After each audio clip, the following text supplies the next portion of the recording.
ज्ञान स्नाता सुचिलंकृत। और इतना ही नहीं, बाबा ने दान किया। धेनु नाम न्यूते प्रादात विप्रेभ्यासम लंकृते तिलाद्रीन शक्त रत्नोग शात कोमांबरावृता। बाबा ने दान क्या दिया? नंद बाबा बहुत दान करते हैं। नंद बाबा ने तुरंत जैसी पुत्र जन्म की खबर मिली, हाथ में जल लेकर के बाबा ने 2 लाख गाय दान करने का संकल्प तुरंत कर दिया, उसी क्षण जब पुत्र जन्म की खबर कानों में मिली।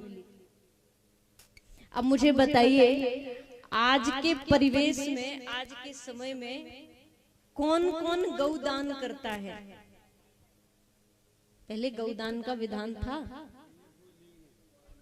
अब लेना भी तो कोई नहीं चाहता है। बच्चे तो पलते नहीं है महाराज, गाय कहाँ से पलेगी घर में? लोग कहते हैं हमें तो बच्चे पालना मुश्किल पड़ रहा है, हम गाय कैसे पालें? लेकिन एक बात ध्यान देना, आज गाय को दान करना, गाय को गोद लेना, गाय की सेवा करना क्यों जरूरी है आप जानते हैं? जानते हैं, पता है आपको क्यों सेवा करना पड़ती है गाय की? हर व्यक्ति को चाहिए कि जीवन में गौ माता की सेवा उसे जरूर करनी ही करनी चाहिए। क्यों करनी चाहिए? उसके पीछे कारण है। इसलिए नहीं कि आप उनका दूध पियो, इसलिए नहीं कि अकेले वो हमारी वेदों की, हमारे देवताओं की, हमारे भगवान की, हम मानवों की माता है, इसलिए नहीं। गाय की सेवा क्यों की जाए, इसके पीछे एक बहुत बड़ा कारण है। जिस समय व्यक्ति मरता है ना, मरने के पश्चात उसको एक ऐसी भयंकर स्थान से उसको निकलना पड़ता है जहां पहुंचने के बाद आदमी की आधी मृत्यु तो वैसे ही हो जाती है, आधा मर जाता है आदमी। और वो जगह कौन सी है जानते हैं आप? कौन सी जगह है? बैतरनी। बैतरनी नदी का नाम सुना है? सुना है? देखी तो नहीं है ना? गौ सेवा कर लो, नहीं देखना भी पड़ेगी। अभी केवल सुना है, नहीं देखना भी पड़ेगी। हर जीव को, हर मानव को जो पृथ्वी लोक से होकर के जब जाता है, अगर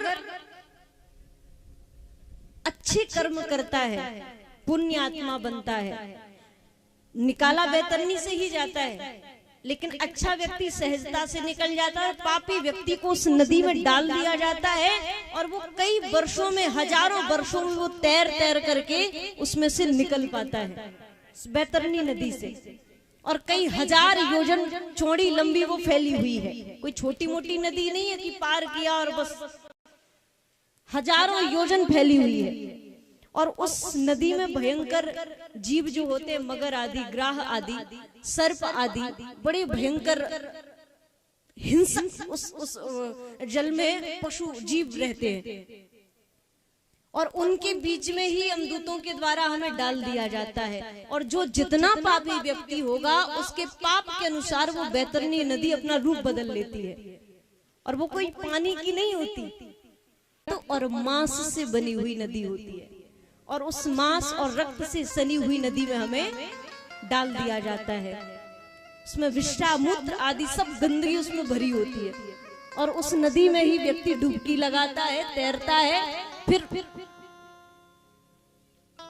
इतनी भयंकर स्थान से आपको निकाला जाता है। और जब बहुत अधिक पापी, जैसे मैंने कहा था पहले नंबर का, 1 नंबर का पापी जो होता है, उस व्यक्ति के लिए तो बिल्कुल आग बन जाता है महाराज। वहां का वो रक्त आग की तरह खौलने लगता है और उस खौलते हुए रक्त में वो व्यक्ति उस नदी को पार करता है।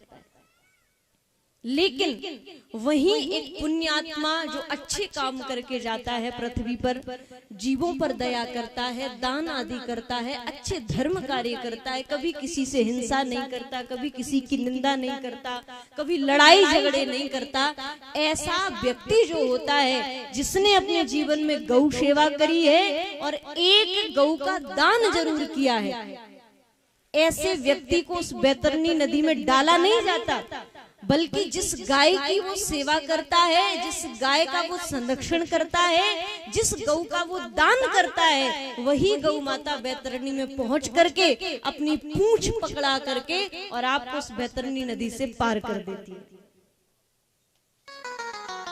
गौ माता। अब आप कहो कि गौ माता की सेवा क्यों करना चाहिए, तो इससे बड़ा प्रमाण और कुछ भी नहीं हो सकता है।